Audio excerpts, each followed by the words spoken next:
Bonsoir à toutes et à tous. Dans les titres ce soir, la 13e session de la commission mixte défense et sécurité RDC Zambie sur la gestion commune des frontières de deux pays. Des assises qui visent à promouvoir la paix et la sécurité pour finalement garantir le bon voisinage.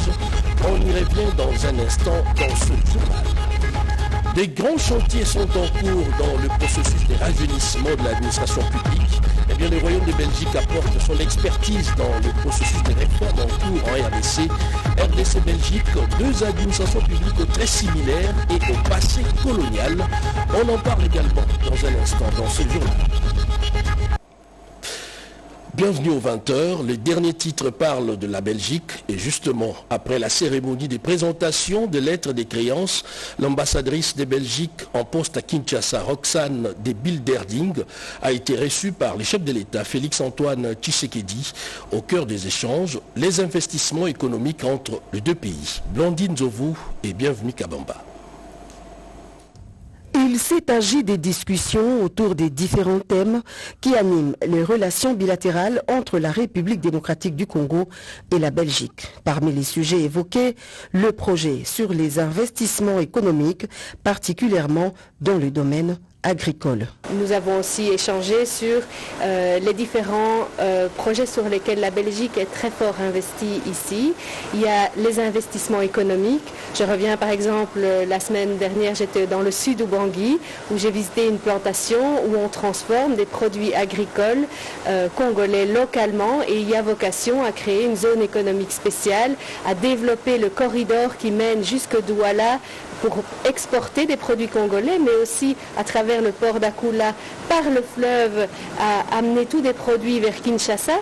Donc nous sommes convaincus que ce genre d'intervention est vraiment très bénéfique pour avoir toute une série d'impacts pour la population. L'entretien entre le chef de l'État Félix-Antoine Tshisekedi Tshilombo et la chef de la diplomatie belge en poste à Kinshasa a également tourné autour de la sécurité à l'est de la RDC, avec un accent sur le processus de Luanda, du climat des affaires et de l'aide au développement. Le Royaume de Belgique, à travers son agence de coopération bilatérale ENABEL en sigle, compte soutenir bon nombre de projets, notamment dans la formation technique des jeunes. Vous l'avez déjà entendu parler lui-même du climat des affaires. Je crois que le président a vraiment une volonté de changer les choses, d'améliorer le climat des affaires, parce que si les investisseurs qui sont là aujourd'hui en RDC constatent qu'il y a cette amélioration du climat des affaires, ils vont en inspirer beaucoup d'autres pour venir investir dans ce pays. On a aussi notre agence de coopération bilatérale, ENABEL, qui est présente pour tout le volet social. On voit des jeunes, par exemple, qui ont des formations techniques, donc ils apprennent des métiers bien particuliers, et quand ils sortent du secondaire avec ces formations techniques, ils reçoivent déjà un kit de démarrage. Donc vous avez des jeunes qui sortent, qui ont appris la miellerie et qui sortent avec un kit pour démarrer déjà dès la sortie de l'école leur ruche et leur production de miel, qui rapporte bien du revenu à la famille. Les relations bilatérales entre Kinshasa et Bruxelles remontent à des lustres, un partenariat qui ne cesse de s'intensifier à travers des projets à impact visible. Les assemblées provinciales sont butées à des difficultés de plusieurs ordres dans leur fonctionnement. Les présidents de ces organes délibérants provinciaux en ont fait part au président de l'Assemblée nationale, Vital Kamerhe, Animbalaka, sur ces images de Patrick Badibanga. En séjour de travail à Kinshasa pour participer aux états généraux de la justice, les présidents des assemblées provinciales de 26 provinces ont saisi cette opportunité pour solliciter un échange avec le président de l'Assemblée nationale, le professeur Vital Kamerhe, en vue de lui faire parvenir leur cri d'alarme sur la situation de travail dans laquelle évoluent les élus provinciaux ainsi que la représentation provinciale en général. Sur sa table, 3 problèmes majeurs ont été posés par le président des assemblées provinciales. Il s'agit notamment des arriérés encaissés depuis plusieurs mois sur la rémunération des députés provinciaux et les frais de fonctionnement des assemblées provinciales suite au non-respect du décaissement suivant les prévisions budgétaires, de la réhabilitation du pouvoir et du statut du député provincial face à l'exécutif provincial. nationale. Et enfin, de la sollicitation d'un renforcement des capacités du personnel administratif des assemblées provinciales par les experts de l'Assemblée nationale. À la question des arriérés sur la prise en charge des élus provinciaux, le président de l'Assemblée nationale a fait savoir que son combat primordial reste la mise en place d'un budget qui répond à suffisance aux attentes de la population et de veiller sur son exécution conformément aux lignes budgétaires inscrites. Il a adhéré à la demande de l'organisation d'un séminaire de renforcement des capacités du personnel administratif des assemblées provinciales qui pourra se tenir durant la session de mars. Vital Kamerhe a ainsi décidé de la création d'un point d'ancrage entre l'Assemblée nationale et les assemblées provinciales pour maintenir une liaison permanente entre les élus nationaux et provinciaux. Notons que plusieurs autres questions soulevées lors de cet échange ont été immédiatement transmises à la commission ECOFIN pour voir la possibilité de leur intégration dans la loi des finances 2025. Et à la Chambre haute du Parlement, les sénateurs ont procédé à l'adoption du calendrier des travaux de la session ordinaire de septembre. Autre sujet abordé, les projets de loi portant autorisation de la prorogation de l'état des sièges dans le Nord Kivu et l'Ituri. Janine Kalenga et Guillaume Kiana. Réunis en plénière sous la conduite de l'honorable Jean-Michel Samalukonde Kenge, président de la Chambre du Parlement, les sénateurs ont procédé à l'examen et à l'adoption du calendrier des travaux de la session ordinaire de septembre, ainsi que du projet de loi portant autorisation de la prorogation de l'état des sièges sur une partie du territoire national. Concernant le premier point, le président de la Chambre des sages, Jean-Michel Samalukonde, a souligné que le projet de calendrier présenté ces jours à la plénière avait été préalablement examiné et adopté par la conférence des présidents de la Chambre des sages la veille de cette séance plénière. Faisant lecture du contenu du projet des calendriers, la rapporteure du Sénat Nefertiti Koundianza a fait savoir que ces calendriers comprennent principalement l'examen et l'adoption de quelques projets de loi, notamment le projet de loi des finances, exercice 2025, le projet portant reddition des comptes 2024 et le projet de loi des finances rectificatif, exercice 2024. Après débat qui s'en est suivi et tout en prenant en considération quelques remarques soulevées par les sénateurs, le calendrier a été adopté. Je vous informe que ce calendrier reste ouvert et toute nouvelle matière pourra y être ajoutée au cours de la session. En ce qui concerne le projet de loi portant autorisation de la prorogation de l'état des sièges au Nord Kivu et à Ituri présenté aux élus des élus par le vice-ministre de la Justice, Samuel Mbemba, le débat a été houleux. Quelques sénateurs ont soulevé des préoccupations et recommandations pertinentes allant dans le sens d'inviter le gouvernement à tout mettre en œuvre pour que la paix soit rétablie dans les provinces sous état des sièges. En réplique aux préoccupations des sénateurs, le vice-ministre a annoncé l'évaluation de l'état des sièges sur instruction du président de la République en tenant compte des recommandations des parlementaires et des autres composantes de la société. Après débat sur 75 sénateurs ayant pris part au vote, 72 ont voté pour la prorogation, 3 sénateurs se sont abstenus et aucun sénateur n'a voté contre. Invité d'honneur du Sénat français, une délégation des sénateurs de la RDC vient de séjourner à l'Hexagone. La RDC a adhéré à un vaste ensemble. Il s'agit des parlementaires femmes leaders mondiales. C'est un commentaire des Rodé Panda. Respect, honneur, élégance, les mots ne sont pas exagérés pour les dire. C'est en ces termes que les sénatrices de la RDC, Madeleine Nikomba et Cathy Botema, ont été accueillis à la tribune d'honneur française pour participer à la plénière sur les questions d'actualité qu'agit. Nous avons l'honneur d'accueillir aujourd'hui dans notre tribune d'honneur 2 membres du Sénat de la République démocratique du Congo, nos collègues Madeleine Nikomba Sombangu et Cathy Botema Mboyo. Un honneur doublé de satisfaction pour les représentatrices du Sénat congolais en visitant le palais de Luxembourg, siège du Sénat français, après la signature du livre d'or, suivi d'un déjeuner leur offert au salon du questeur du Sénat. C'est l'occasion pour nous d'échanger sur nos expériences de femmes parlementaires.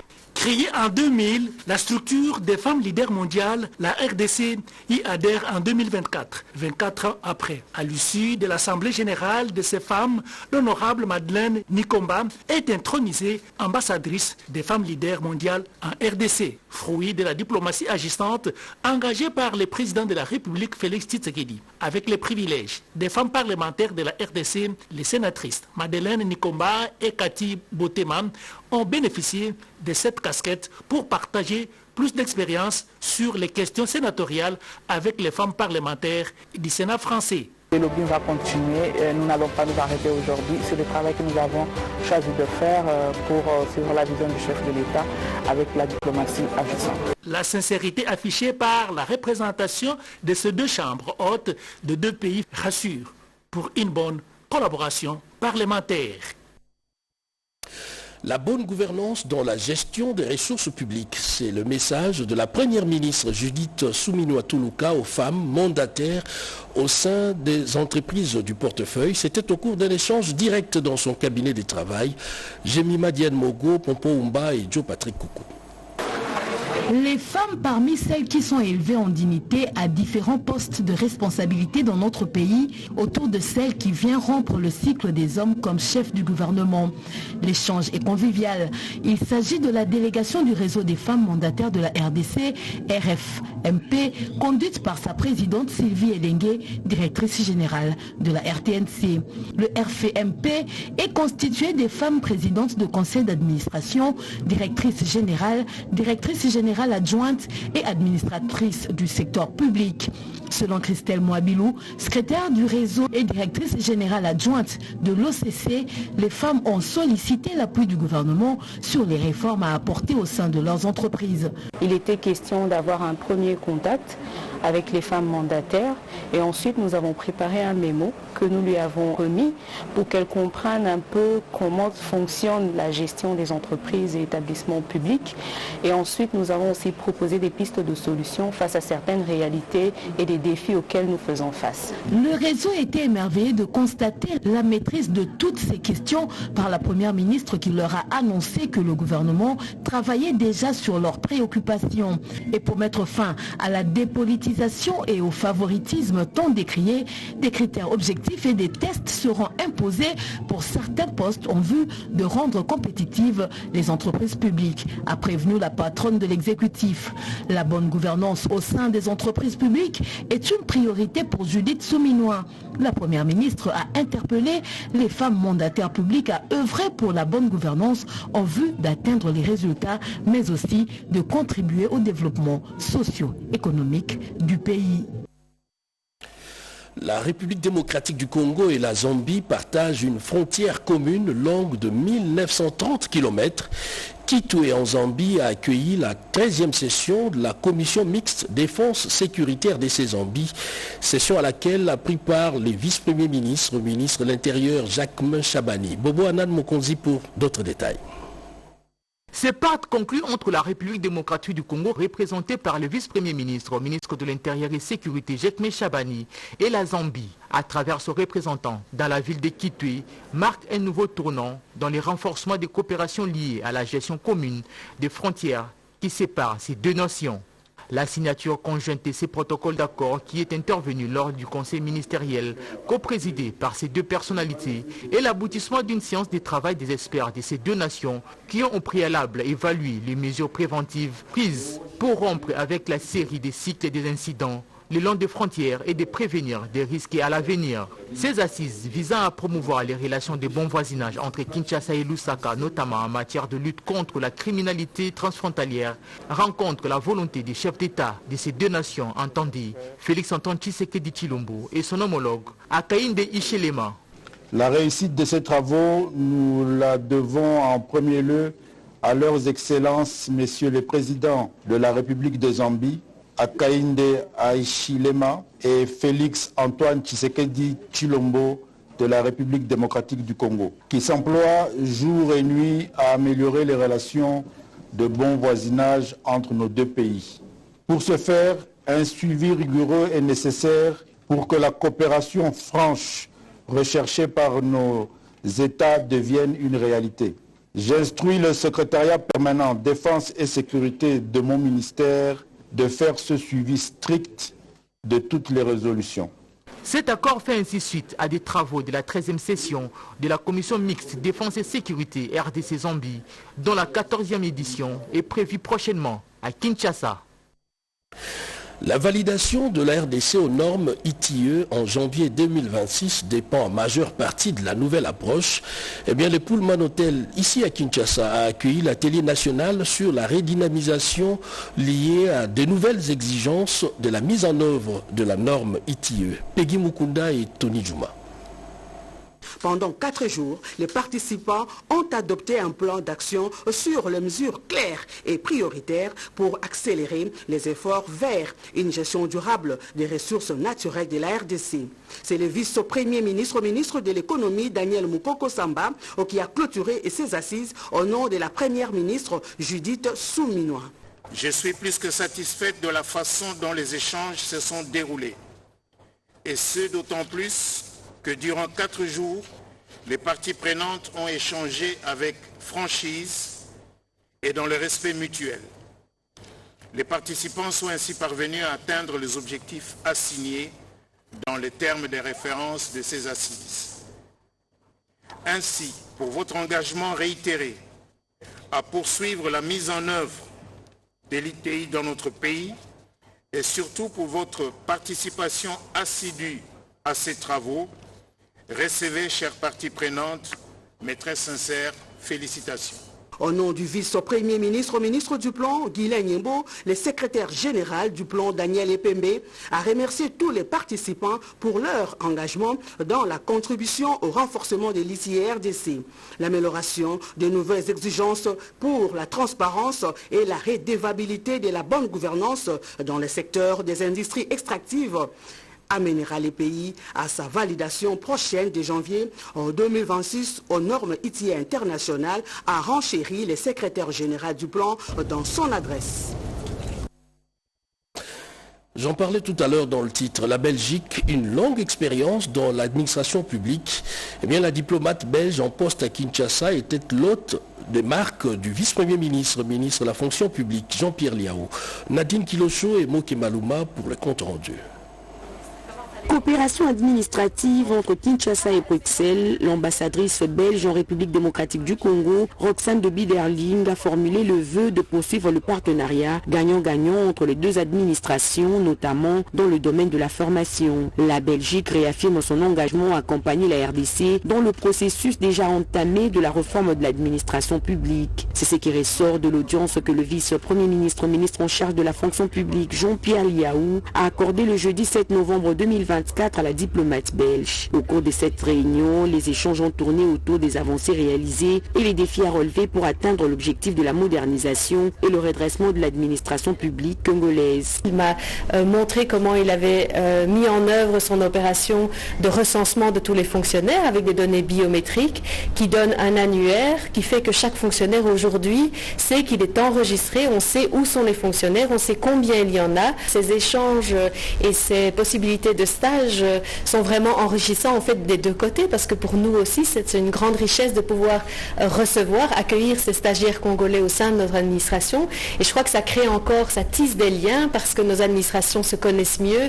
Le gouvernement congolais est déterminé à relever les défis du redressement et de la modernisation de son administration publique. Hier, un chantier vague. À ce jour, la transformation continue et structurelle qui s'y produit dans différents axes suscite l'admiration des partenaires. Tout calcul fait, 285 recommandations ont été formulées à la 47e session du groupe de travail sur l'examen périodique universel à l'intention de la RDC à Genève, en Suisse. La délégation de la RDC a été conduite par la ministre des Droits humains. On en parle avec notre envoyé spécial sur place à Genève, Gaëtan Magalano. En ces derniers jours de l'examen périodique universel de droits de l'homme ici à Genève, la République démocratique du Congo a eu droit à 285 recommandations. Déjà le mardi de cette semaine, 98 pays avons pris part lors de l'examen périodique. La Troïka de cette année a été composée du Burundi, de la Chine et de la République dominicaine. Dans sa parole, la ministre en charge de droits humains a remercié tous les participants qui ont contribué à ces débats constructifs. La délégation de la République démocratique du Congo remercie vivement tous les États intervenus le mardi 5 novembre dernier à travers des questions ou des recommandations, montrant par là leur intérêt pour l'amélioration de la situation des droits de l'homme dans mon pays. Les pays qui nous ont examinés ont reconnu les avancées faites au Congo par rapport aux droits humains. Toutes les recommandations que la République démocratique du Congo avait acceptées à l'examen périodique il y a 4 ans, nous les avons examinées avec succès et nous avons eu les félicitations des États membres. Elle a également énuméré quelques réalisations déjà enregistrées en termes de droits humains et la promotion de droits de l'homme. Elle a aussi mentionné la volonté du président Félix Tshisekedi de faire de questions liées aux droits de l'homme une priorité. Le chef de l'État, son Excellence M. Félix Antoine Tshisekedi Tshilombo et l'ensemble du gouvernement restent déterminés à promouvoir et à protéger toutes les catégories des droits de l'homme, et cela au profit de tous les Congolais et des étrangers qui vivent ou séjournent légalement.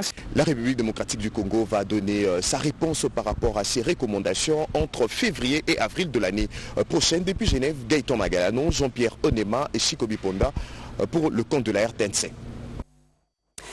Direction Brazzaville, où s'est ouvert depuis hier l'atelier de partage d'expériences sur la concession long terme, solution pour la gestion pérenne des routiers. Eh bien, la RDC a été représentée à ces assises par le ministre d'État, ministre des Infrastructures et Travaux Publics, Alexis Guizarro. D'autres précisions dans ses commentaires d'Érudis Kitutu. Les travaux de cet atelier sont axés sur le projet routier initié en 2011 par le président de la République du Congo, Denis Sassou Nguesso. Selon le ministre d'État de l'aménagement du territoire, infrastructure et entretien routier de Congo-Brazzaville, qui a brossé l'historique de son ministère aux participants de cet atelier, ce projet fait la fierté de son pays.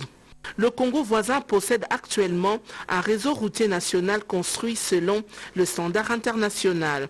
Le constat a été fait après une randonnée routière de la délégation venue de différents pays africains.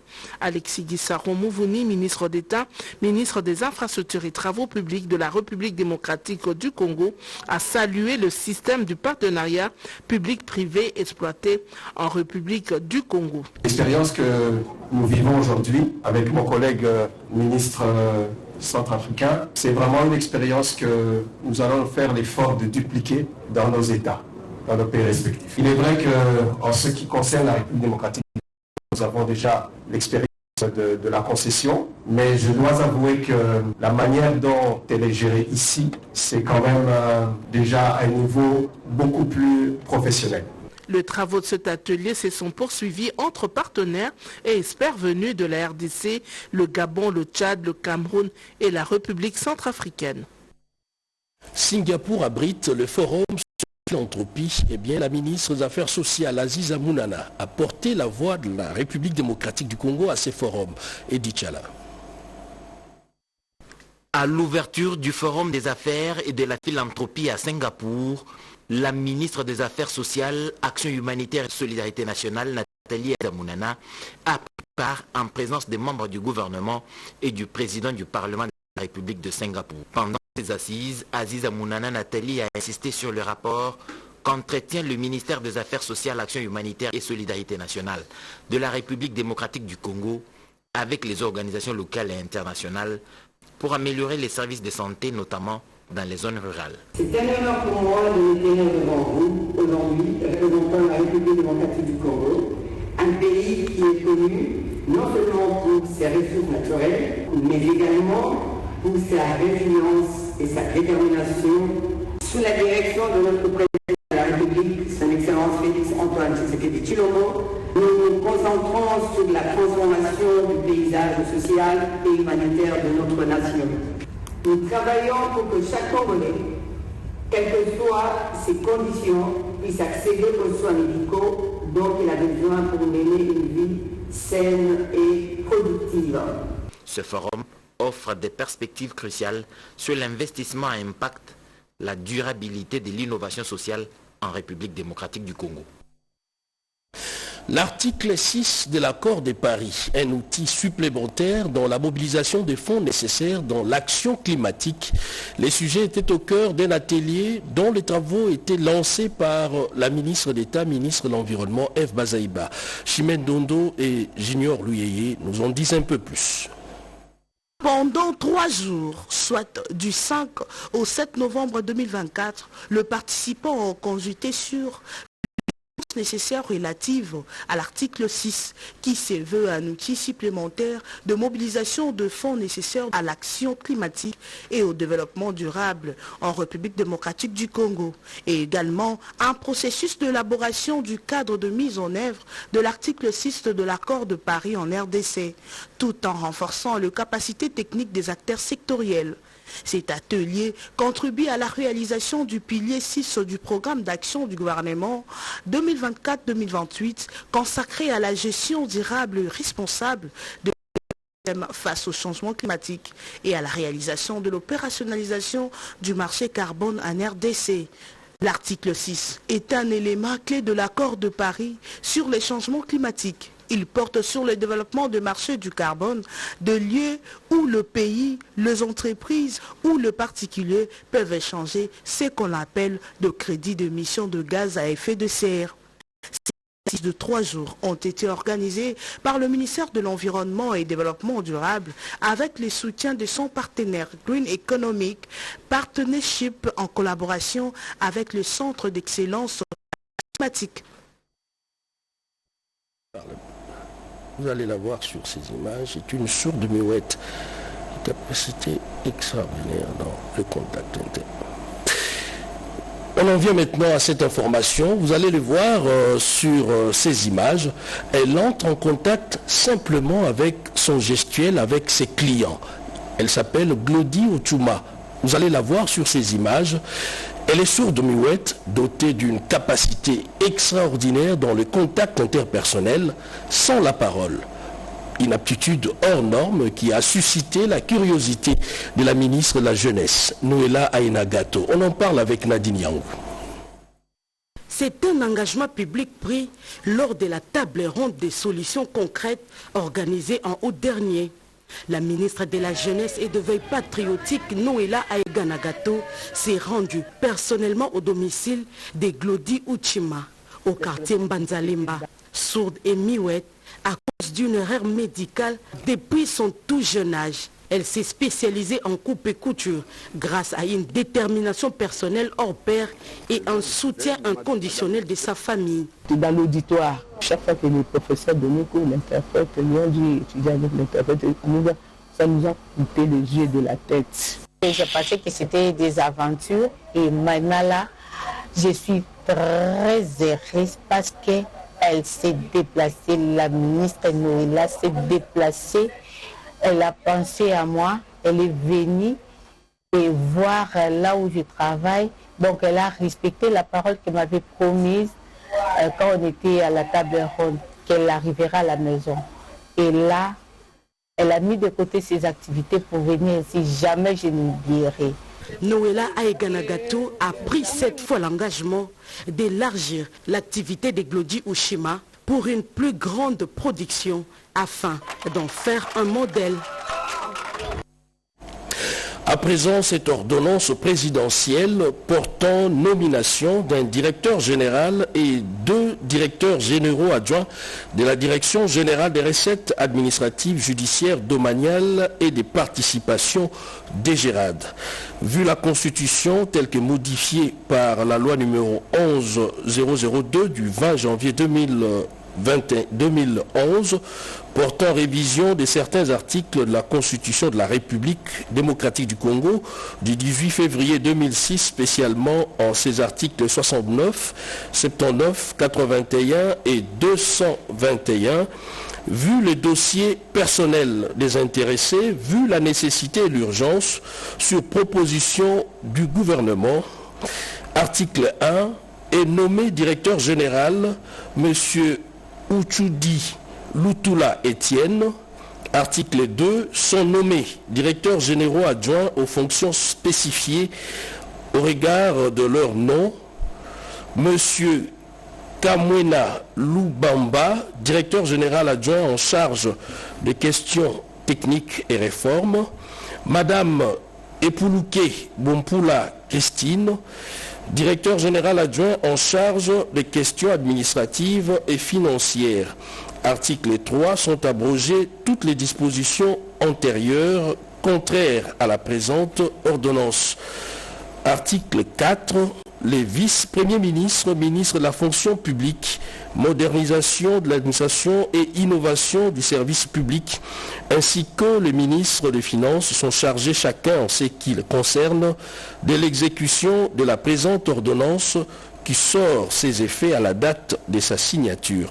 Fait à Kinshasa le 7 novembre 2024, Félix-Antoine Tshisekedi Tshilombo, Judith Suminga, première ministre, pour copie certifiée conformément à l'original, le 7 novembre 2024, le cabinet du président de la République, Anthony Kinzo Kamole, directeur de cabinet. Autre communiqué de presse, c'est celui du ministère de l'économie nationale. À la suite des opérations de contrôle économique lancées lundi 20 octobre 2024, deux personnes véreuses et mal intentionnées se font passer pour des contrôleurs munis des faux ordres d'émission dans le but de tracasser les opérateurs économiques pour vérifier l'authenticité des ordres d'émission présentés. Veuillez envoyer un mail à l'adresse suivante contrôle économique gouv.cd. Un communiqué signé du ministère de l'économie. Et pour boucler complètement la boucle, ce communiqué nécrologique, le service du conseiller spécial du chef de l'État en matière de sécurité informe la nation du décès à Kinshasa dans la nuit du mercredi 6 au jeudi 7 novembre 2024 du conseiller spécial honoraire Nono Lutula. En attendant le programme officiel, la famille reçoit les condoléances au domicile 6, 17 avenue Yembele Tété au quartier Basoko, non loin de l'hôtel Diplomate dans la commune de Ngaliema. Les services du conseiller spécial remercient tout un chacun de garder une pensée pieuse et affectueuse en la mémoire de l'illustre disparu. Communiqué signé service du conseiller spécial. Et voilà, c'est la fin de ce journal de 20h. Serge Merlin-Mata revient à 23h pour la suite de l'actualité. Excellente soirée sur nos antennes et surtout, santé des fers à tous. Bonsoir chez vous.